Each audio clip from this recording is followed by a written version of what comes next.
Oi, gente, tudo bom? No vídeo de hoje eu vou falar sobre música e psicanálise, mais específico um clipe. Então, eu quero falar um pouquinho sobre a música do Harry Styles, Adore You. Então, tem a letra maravilhosa e o clipe, assim, que é passível de uma análise bem intensa, né? Então, a gente se depara ali com o início de clipe dessa música de uma pessoa que tá desiludida, né? E tem ali alguns fragmentos iniciais antes da música dele ser uma pessoa apegada a objetos, né? Então ele tá ali gritando dentro de vidros, abrigando esse suplício, esse grito, né? Que pode ter um simbolismo bem interessante de se aprisionar o que se sente, né? Esconder, guardar aquilo que se sente, né? E ele tá desiludido ali no mar e encontra um peixinho que também está desiludido, que não se encontra, que não se encaixa naquela sociedade de peixes ali, né? E ambos se encontram e se conectam. Então, o Harry Styles vai passando o clipe todo com aquele peixe e vai tentando adaptar o mundo àquele peixe, ao mesmo tempo que aquele peixe tenta se adaptar ao mundo dele. Então, é interessante trazer isso para a psicanálise no sentido das relações mesmo, né? Nas relações amorosas, né? O quanto muitas vezes a gente tenta se encaixar dentro do mundo do outro e ele tenta se anular, né? Ali ele alimenta esse peixe com o alimento de peixe, ele vê que não é bom, começa a dar o alimento dele pro peixe. Então, assim, é tentar se adequar ao mundo do outro, quanto a gente se anula nesse sentido, né? De estar ali para o outro, de se adequar, estar num ambiente ali muitas vezes insalubre, né? Que aquele peixe passa por momentos que ele tá ali num ambiente fechado, ele vai crescendo, aquilo não cabe mais para ele, aquilo não é mais suficiente para ele.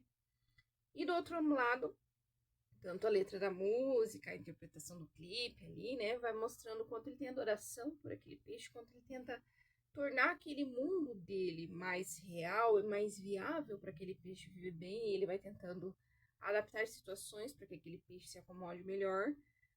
Mas a gente se caminha ali para o fim de uma aceitação de que ele tem que devolver esse peixe para o mundo dele, né? Ele tem que libertar esse peixe, né?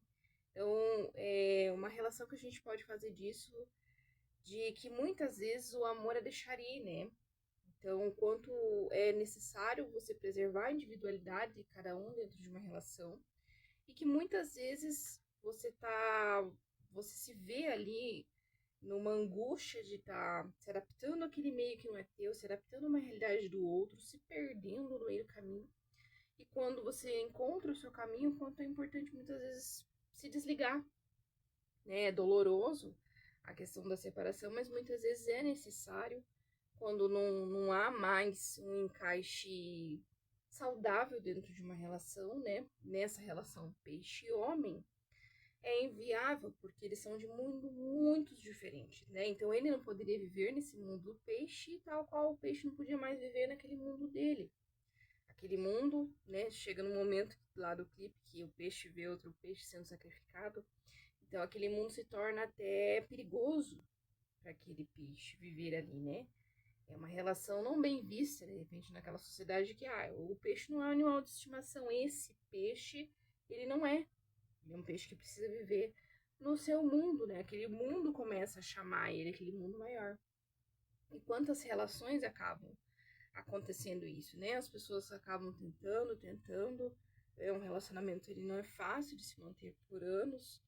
É necessário muitas vezes a anulação de um lado, anulações de outro, ceder aqui, ceder acolá. E os dois andarem no mesmo caminho, os dois estarem inclusos no mesmo caminhar, no mesmo mundo, no mesmo universo, para que dê tudo certo. Mas às vezes há uma força tão forte, que aquele mundo não se encaixa pro outro. E às vezes o maior sinal de amor que a gente vê nesse clipe é deixar o outro ir. Então amar muitas vezes é deixar o outro partir.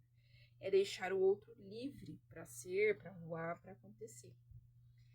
Então eu acho que vale muito a pena dar uma conferida nesse clipe, fazer essa análise do eu. O que é o eu? O que é essa subjetividade, o que é eu dentro de uma relação com o outro, o quanto eu preciso ser eu e não deixar me anular e não deixar o outro também se sobrecarregar tentando tornar meu mundo melhor, né? quanto tem que ter um equilíbrio nas relações. Então é um clipe que vale muito a pena uma análise dessa. Espero que vocês tenham gostado e até o próximo vídeo.